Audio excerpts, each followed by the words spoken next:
हाँ, संस्कृताय संस्कृत कक्षा में आपका स्वागत है। मैं प्रतीत राम वर्मा, असिस्टेंट प्रोफेसर, श्री गांधी महाविद्यालय सिधौली सीतापुर। आज बीए भाग 3 के अंतर्गत महाकवि भास विरचित स्वप्नवासव दत्तम नाटक मैं पढ़ाने जा रहा हूँ। पिछले अंक में मैंने पढ़ाया था कि योगेंद्रनारायण ब्रह्मचारी से बात कर रहा था। ब्रह्मचारी ने कहा कि मैं इस समय वेदाध्ययन कर रहा हूँ।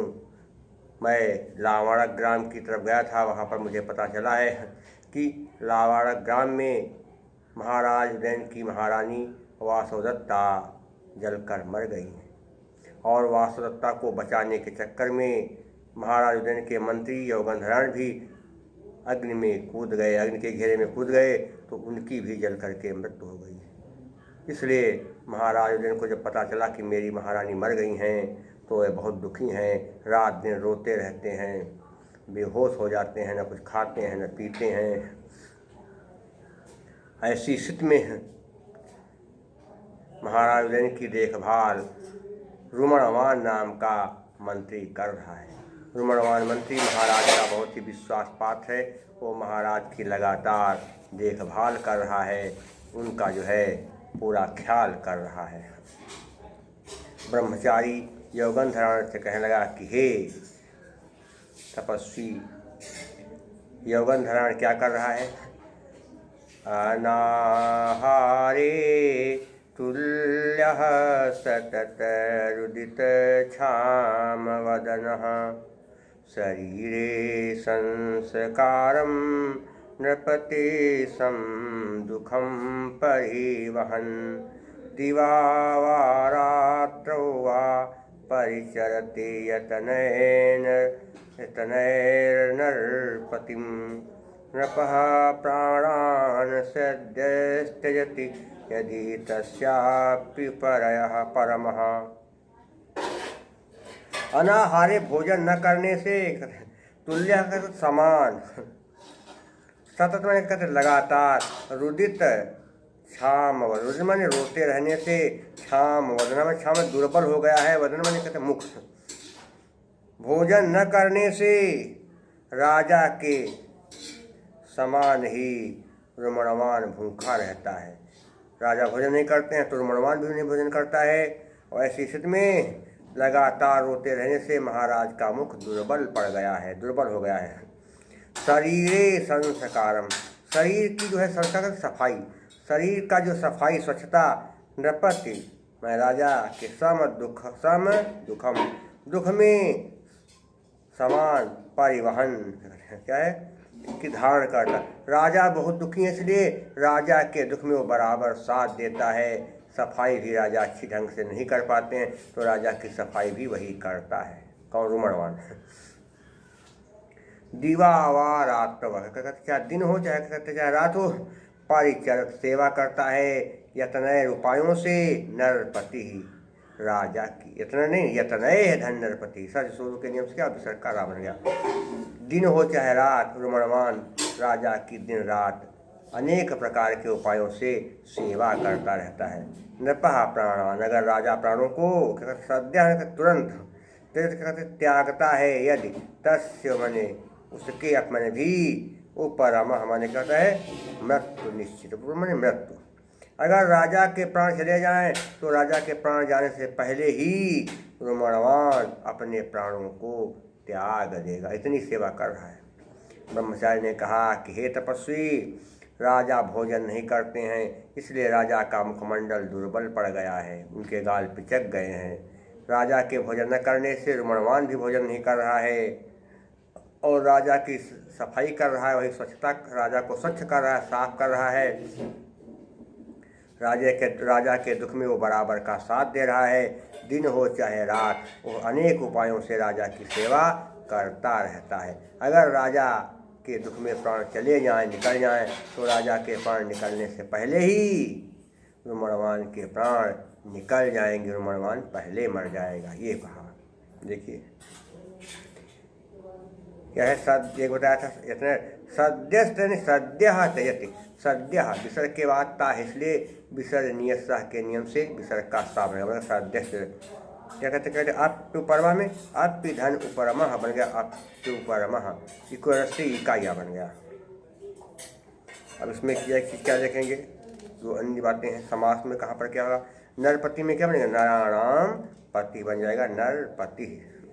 अनाहारे में न आहारे, नहीं तथा पुरुष समास। छाम वदना दुर्बल मुख है जिसका, वह छाम वदना यस्य सह, ये हो गया समास। और क्या परिवहन में क्या कहते, क्या होगा? सत्र प्रत्यय है, परिवहन में सत्र प्रत्यय है। और पति में कौन समास? घी समास है। ऋतम, और इसके अलावा क्या कहते हैं उसमें, हाँ संस्कारम में घई प्रत्यय है, और परिवहन में सत्र, पति में घी प्रत्यय है। अलंकार कौन सा हो जाएगा, ये देखेंगे कहाँ पर क्या है। देखिए इसमें ध्यान से कहाँ पर क्या है।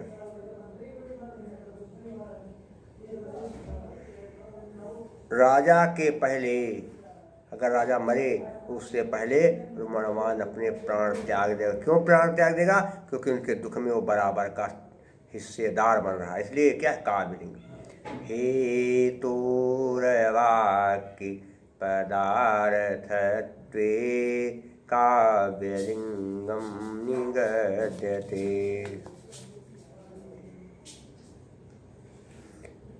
रोगनरकारी, चलो महाराज का थोड़ा सौभाग्य है जो उनकी रुमणवान सेवा कर रहा है।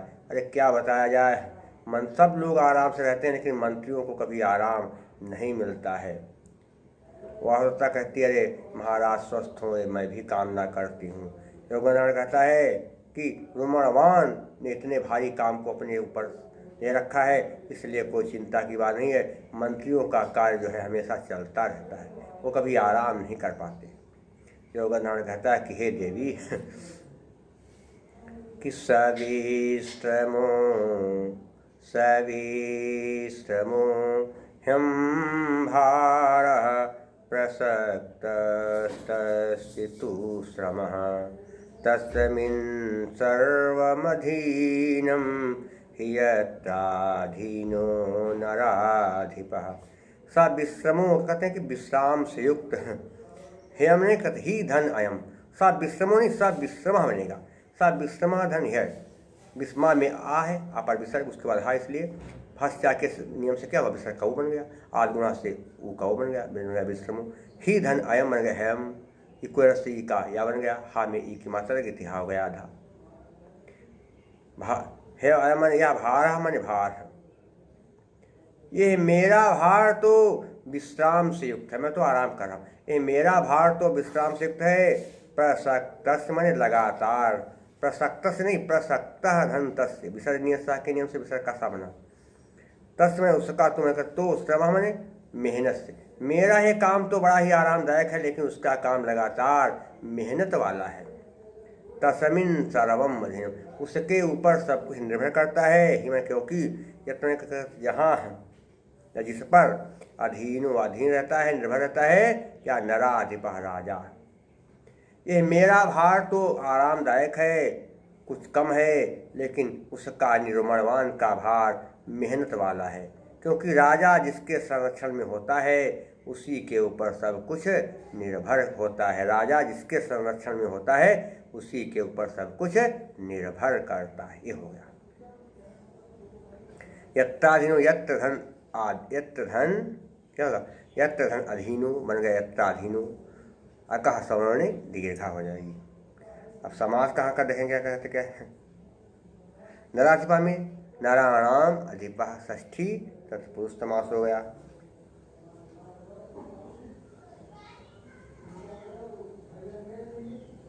और क्या है? साविश्रमों में विश्रमेण संहिता तुल्योग बहुव्रीहि समास। प्रत्यय कहाँ देखना करते हैं, कहाँ पर क्या बनेगा? साविश्रमा में घई प्रत्यय है, कौन सा? घई प्रत्यय। अधिपा में क्यूप प्रत्यय, क्यूप कौन सा प्रत्यय? क्यूप प्रत्यय है। और अलंकार कौन सा बन जाएगा, ये ध्यान देना है। कि इसमें कौन सा अलंकार होगा। अर्थांतर न्यास अलंकार, जो जहाँ पर सामान्य का विशेष से और विशेष का सामान्य से समर्थन होता है वहाँ पर अर्थांतर न्यास अलंकार होता है। क्या होता है? सामान्यम वा विशेषो वा तदनेन संरध्यते कियत्तु सो अर्थान्तरन्यासः साधर्मेण तरेण वा। कौन सा अलंकार? अर्थांतरन्यास और अनुष्टुप छंद है। बता चुके हैं कई बार, फिर से सुन लीजिए। जिस श्लोक के प्रत्येक चरण में 5वां अक्षर लघु होता है और 6ठा अक्षर गुरु होता है, दूसरे और चौथे चरण में 7वां अक्षर ह्रस्व होता है और पहले तीसरे चरण में 7वां अक्षर दीर्घ होता है, वहाँ पर अनुष्टुप छंद होता है।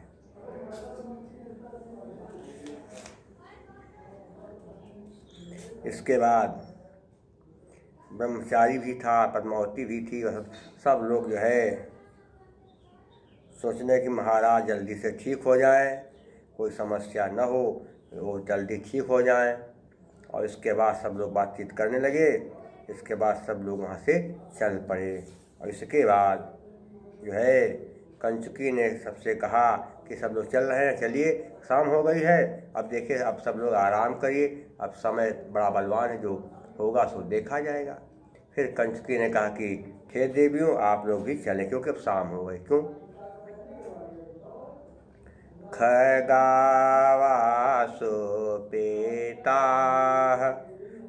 सलिलमवगाढो मुनिजनः प्रदीप्तो अग्निर्भाति प्रविचरति धूमो मुनिजनं परिभ्रष्टो दूरात् रविरपि च संक्षिप्तकिरणो रथं व्यावृत्यासो प्रविशति शनैरस्तशिखरम।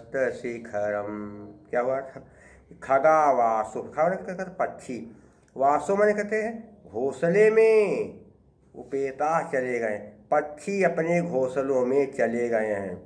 सलिलम पानी में, अवगाढ़ों में कहते नहाने के लिए, कहते हैं मुनि लोग, और मुनि लोग नहाने के लिए तालाब में या नदी में उतर गए। नहाने के लिए मुनि लोग जल में उतर गए हैं या जल में प्रवेश कर गए हैं। प्रदीप्तो अग्निर्भाति, अर्थात प्रदीप्त अग्नि, चमकती हुई अग्नि शोभायमान हो रही है, प्रविशत फैल रहा है, धूमो धुआं, कत कहाँ? मुनि जन तपोवन में, तपोवन में जो है धुआं फैल रहा है। परिभ्रष्टो दूरात्, परिभ्रष्ट कहते क्या होगा कि गिरे हुए या गिरा हुआ, दूर से, रवि नहीं, रवि धन अपि, रवि धन अपि, सूर्य से विसर्ग करा बना, सूर्य भी दूर से, क्या संक्षिप्त किरणों वाले, अर्थात संक्षिप्त किरणों ने संकुचित किरणों वाले सूर्य भगवान, संकुचित किरणों वाले सूर्य भगवान क्या है?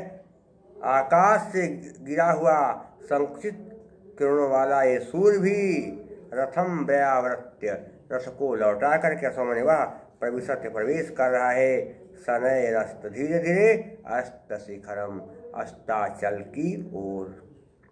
पक्षी अपने घोंसलों में चले गए हैं, मुनिजन नहाने के लिए जल में उतर गए हैं। चमकती हुई आग सुशोभित हो रही है, धुआं तपोवन में फैल रहा है और बहुत दूर आकाश से गिरा हुआ संकुचित किरणों वाला ये सूर्य भी अब रथ लौटा करके धीरे धीरे अस्ताचल की ओर जा रहा है। ये इसलिए आप लोग भी चलें। वासोपेता नहीं, वास धन उपेता, सा में आ के बाद आद गुणा से ऊ का ओ बन गया। धूमो मुंजनम में धूमः धन मुंजनम, हस्या से क्या विसर्ग, कऊ आद गुणा से ऊ का ओ बन गया धूमो। रवि अपने बता चुके हैं, सज शुरू से विसर्ग कारा बन गया, ई पर विसर्ग है, उसके बाद आ है इसलिए क्या विसर्ग कारा बना सज शुरू से। शनैरस्त में शनैः धन अस्त बन गया, सब विसर्गनीय सा के नियम से विसर्ग का सा बना। ये सब संज्ञा पढ़ लें आप। कौन सा विज्ञान शाकुंतलम भाग 9 में दिया हुआ है PDF में। अब देखिए कहाँ पर क्या समास कहाँ क्या बनेगा, क्या लिखा है, प्रविचरत धूमः, फैल रहा है धुआं जिसमें वह प्रविचरत धूमः यस्मिन् तत्। संक्षिप्त किरणा, सब संक्षिप्त किरणा यश, संक्षिप्त किरणें हैं जिनकी, या संक्षिप्त किरणा, संक्षिप्ता किरणा यश सह, या फिर कह सकते हैं संक्षिप्ता किरणा एन सह, संक्षेप संकुचित किरणें हैं जिसके द्वारा वह, संक्षिप्ता किरणा एन सह ये भी बन जाएगा, या फिर संक्षिप्ता किरणा यश सह ये भी बनेगा, दोनों सही हैं। अब क्या देखेंगे इसमें नई बातें जो है, क्या कहते हैं, प्रत्यय कहाँ है, प्रदीप्त में प्राउपसर्ग दीप धातु और कत प्रत्यय है, व्यावर्त में लेप प्रत्यय है, व्यावर्त में लेप प्रत्यय, और इसके अलावा अन्य देखें लेप प्रत्यय है, रवि में घी प्रत्यय है, अलंकार कौन सा है, स्वाभावोक्त अलंकार, जहाँ पशु पक्षियों के स्वभाव का वर्णन किया जाए, बच्चों के स्वभाव का वर्णन किया जाए, वहाँ पर स्वाभावोक्त अलंकार होता है।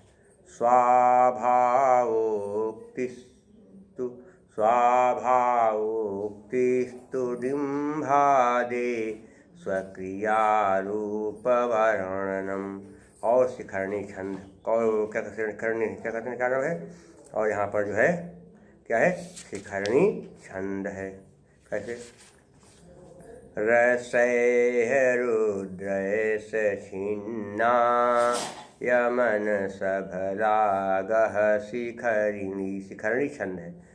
क्या है, रस 11, रुद्र, रस होते हैं 6, रुद्र 11, तो 6 और छठे और 11वें अक्षर पर विराम हो, रस 6 रुद्र 11, छठे और 11वें अक्षर पर विराम हो, क्या हो, यमन यगण मगण नगण सगण भगण हो, अंत में लघु गुरु हो, वहाँ पर शिखरणी छंद होता है। और इसके अलावा क्या है, प्रसाद गुण है, चित्तम व्यापनोति क्षिप्रम सुस्कंधेन मिवानलः सप्रसादः समस्तेषु रसेषु रचनासु चा। जो बात सुनते ही या पढ़ते मन में तुरंत उसी प्रकार से बैठ जाए जैसे सूखे ईंधन में आग लग जाती है, वहाँ पर प्रसाद गुण। और यहाँ पर समास का एक प्रकार से अभाव नहीं, लेकिन बहुत कम समास, इसलिए क्या होगा, बैलर भी थे। माधुर्य व्यंजक वर्णे रचना ललितात्मका आवृत्तिरल्प वृत्तिरवा वैदर्भीतिरिष्यति, वैदर्भी थे और भारती व्रत है। इसके बाद द्वितीय अंक शुरू होता है। द्वितीय अंक के आरंभ में पद्मावती वासवदत्ता के साथ रंगमंच पर प्रवेश करती है। पद्मावती माधवी लता कुंज के पास में गेंद खेलने में लगी हुई है। गेंद खेलने से लाल हुई पद्मावती के हाथों को देखकर वासवदत्ता हंसी मजाक में कहती है कि गेंद खेलने से उसके पद्मावती के हाथ लाल लाल हो गए, हथेलियाँ। तो वासवदत्ता ने मजाक में कहा कि अब तुम्हारा जो है विवाह होने वाला है, इसलिए तुम्हारा जो है जल्दी दूल्हा तुमको जल्दी ही मिल जाएगा। और इसकी इसी समय क्या कहते हैं, वहाँ पर धात्री आते और कहती है, अरे राजकुमारी के पिता ने महाराज उदयन के साथ राजकुमारी पद्मावती का विवाह तय कर दिया है, और इसलिए वहाँ पर राजमहल में विवाह की तैयारियां चल रही हैं। आप सब लोग जो है, आप दोनों लोग राजमहल में चलिए।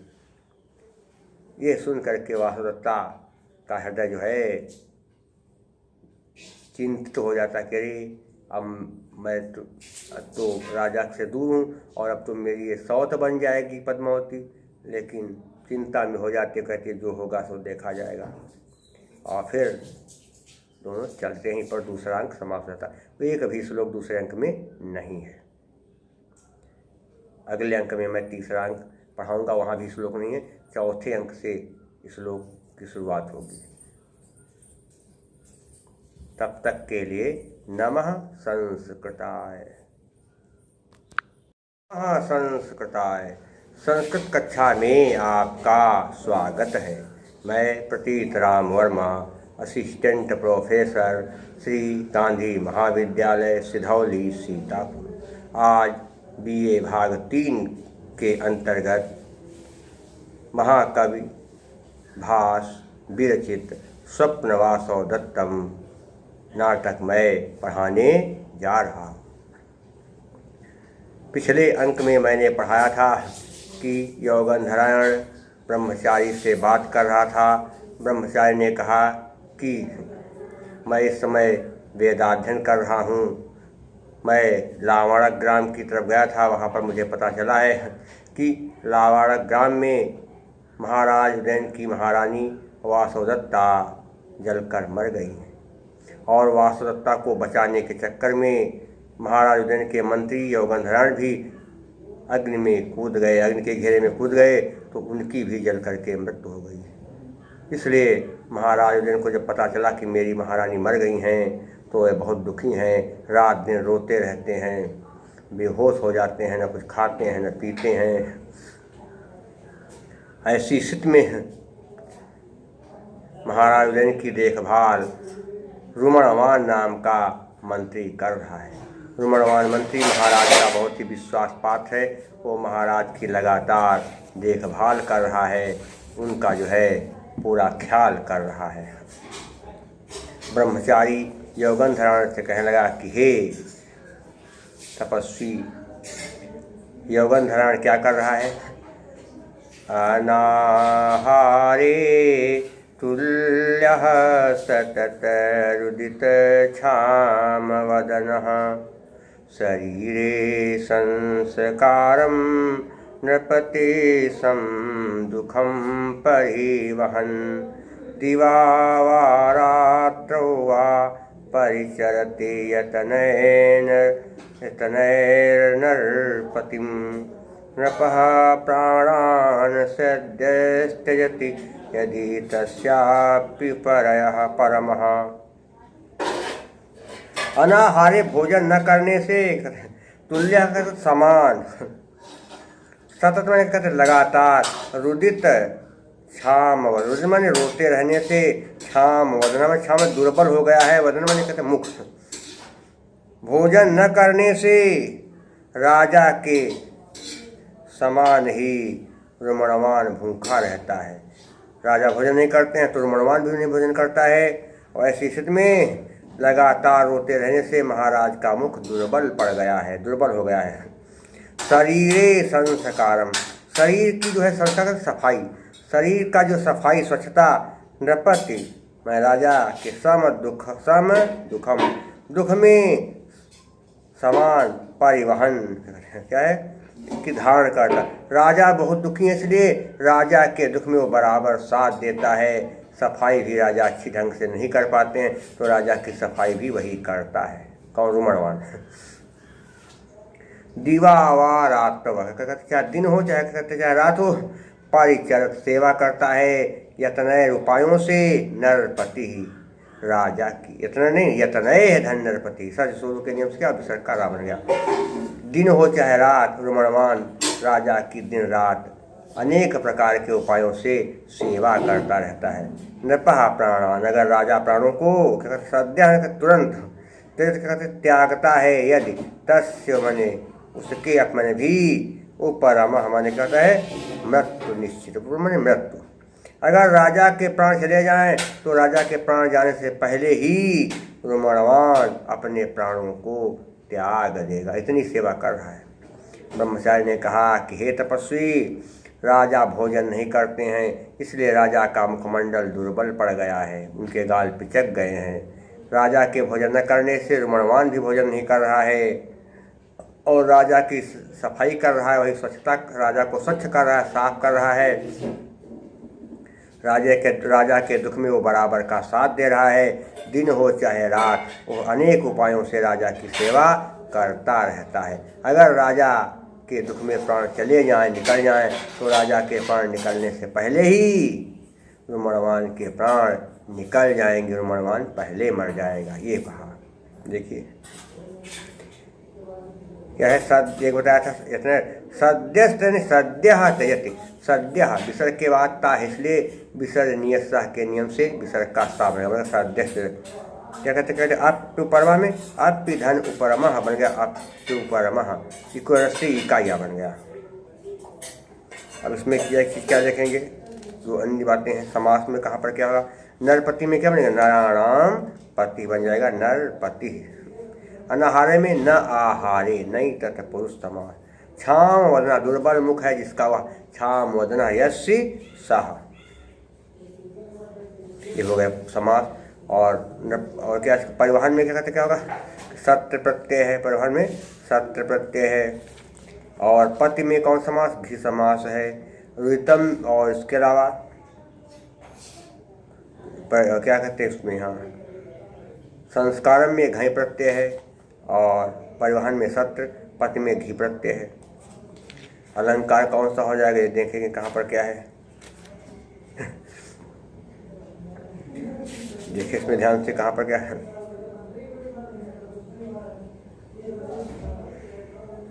राजा के पहले, अगर राजा मरे उससे पहले रुमणवान अपने प्राण त्याग देगा। क्यों प्राण त्याग देगा, क्योंकि उनके दुख में वो बराबर का हिस्सेदार बन रहा है, इसलिए क्या काव्यलिंग। हे तोरवाक्य पदार्थत्वे काव्यलिंगम निगद्यते।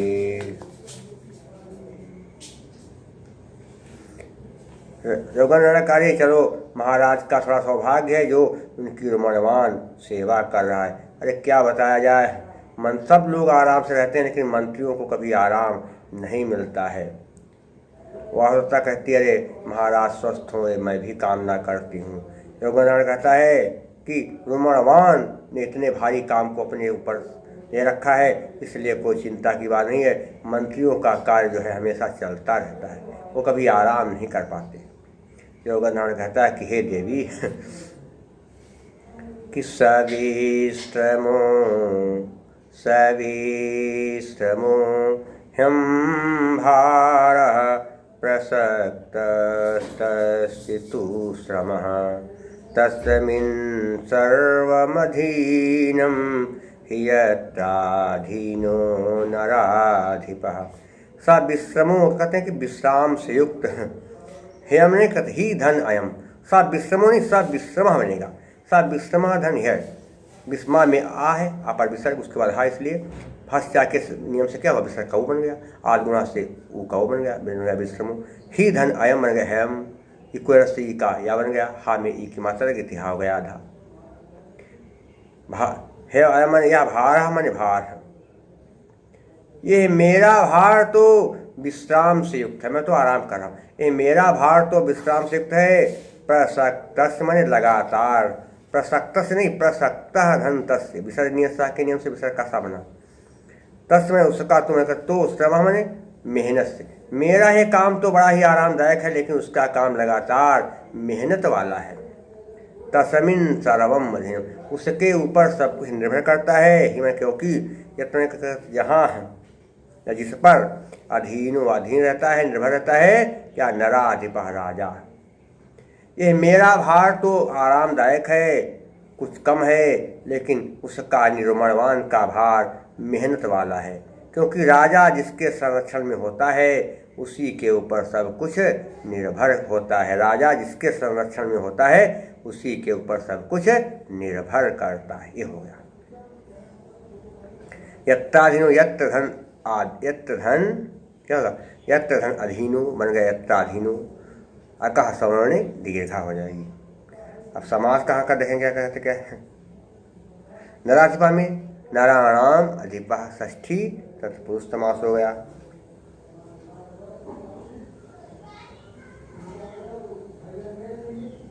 और क्या है,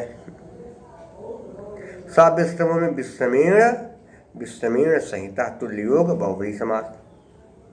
प्रत्यय कहाँ देखना करते हैं, कहाँ पर क्या बनेगा।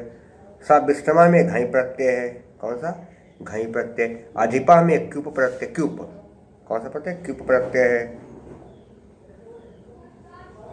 और अलंकार कौन सा बन जाएगा, ये ध्यान देना है कि इसमें कौन सा अलंकार होगा।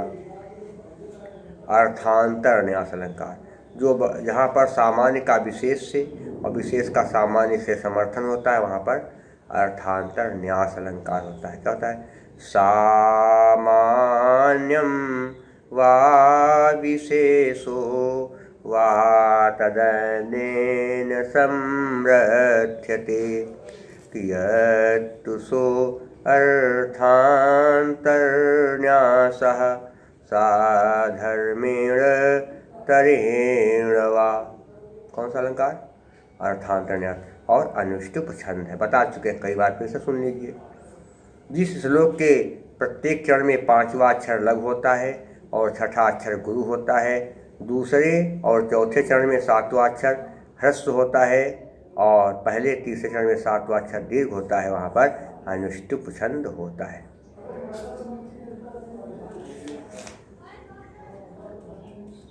इसके बाद ब्रह्मचारी भी था, पद्मावती भी थी, सब लोग जो है सोचने कि महाराज जल्दी से ठीक हो जाए, कोई समस्या न हो, वो जल्दी ठीक हो जाए।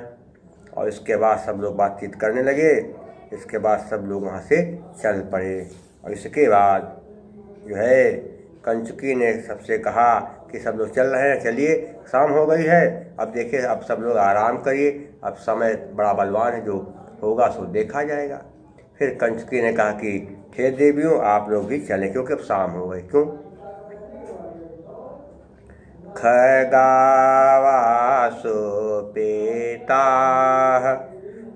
सलिलमवगाढो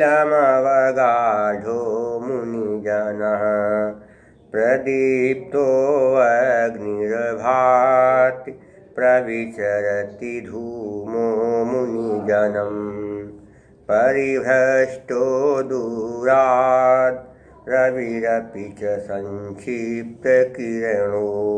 रथं व्यावृत्यासो प्रविशति शनैरस्तशिखरम्।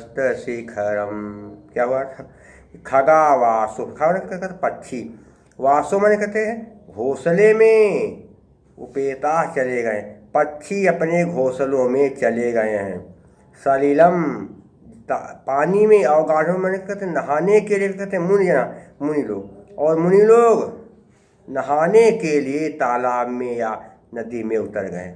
नहाने के लिए मुनि लोग जल में उतर गए हैं या जल में प्रवेश कर गए हैं। प्रदीप्तो अग्निर्भाति, अर्थात प्रदीप्त अग्नि, चमकती हुई अग्नि शोभायमान हो रही है, प्रविशत फैल रहा है, धूमो धुआं कत कहा मूल जन तपोवन में, तपोवन में जो है धुआं फैल रहा है। परिभ्रष्टो दूरात, परिभ्रष्ट कहते क्या होगा कि गिरे हुए या गिरा हुआ, दूर से, रवि नहीं, रवि धन अपि, रवि धन अपि, सूर्य से करा बना, सूर्य भी दूर से, क्या संक्षिप्त किरणों वाले, अर्थात संक्षिप्त किरणों ने संकुचित किरणों वाले सूर्य भगवान, संकुचित किरणों वाले सूर्य भगवान क्या है? आकाश से गिरा हुआ संकुचित किरणों वाला ये सूर्य भी रथम व्यावृत्य, रथ को लौटा करके असमने वह प्रवेश कर रहा है। शनैर अस्त, धीरे धीरे, अस्त शिखरम, अस्ताचल की ओर। पक्षी अपने घोंसलों में चले गए हैं, मुनिजन नहाने के लिए जल में उतर गए हैं। चमकती हुई आग सुशोभित हो रही है, धुआं तपोवन में फैल रहा है और बहुत दूर आकाश से गिरा हुआ संकुचित किरणों वाला ये सूर्य भी अब रथ लौटा करके धीरे धीरे अस्ताचल की ओर जा रहा है। ये इसलिए आप लोग भी चलें। वासोपेता नहीं, वास धन उपेता, सा में आ के बाद आद गुणा से ऊ का ओ बन गया। धूमो मुंजनम में धूम धन मुंजनम, हस्या से क्या विसर्ग, कऊ आद गुणा से ऊ कऊ बन गया धूमो। रवि अपने बता चुके हैं, सज स्वरूप से विसर्ग कारा बन गया, ई पर विसर्ग है, उसके बाद आ है इसलिए क्या विसर्ग कारा बना सज स्वरूप से। शनैरस्त में शनैः धन अस्त बन गया, सर्वविसर्जनीय सा के नियम से विसर्ग का सामना, ये सब संज्ञा पढ़ लें आप। कौन सा विज्ञान शाकुंतलम भाग 9 में दिया हुआ है PDF में। अब देखिए कहाँ पर क्या कहते समास कहाँ क्या बनेगा, क्या लिखा है, प्रविचरत धूमः, फैल रहा है धुआं जिसमें वह, प्रविचरत धूमः यस्मिन् तत्। संक्षिप्त किरणा, सब संक्षिप्त किरणा यश, संक्षिप्त किरणें हैं जिनकी, या संक्षिप्त किरणा, संक्षिप्ता किरणा यश सह, या फिर कह सकते हैं संक्षिप्ता किरणा एन सह, संक्षेप संकुचित किरणें हैं जिसके द्वारा वह, संक्षिप्ता किरणा एन सह ये भी बन जाएगा, या फिर संक्षिप्ता किरणा यश सह ये भी बनेगा, दोनों सही हैं। अब क्या देखेंगे इसमें नई बातें जो है, क्या कहते हैं, प्रत्यय कहाँ है, प्रदीप्त में प्राउपसर्ग दीप धातु और कत प्रत्यय है, व्यावर्त में लय प्रत्यय है, व्यावर्त में लय प्रत्यय, और इसके अलावा अन्य देखें लय प्रत्यय है, रवि में घी प्रत्यय है, अलंकार कौन सा है, स्वाभावोक्त अलंकार, जहाँ पशु पक्षियों के स्वभाव का वर्णन किया जाए, बच्चों के स्वभाव का वर्णन किया जाए, वहाँ पर स्वाभावोक्त अलंकार होता है।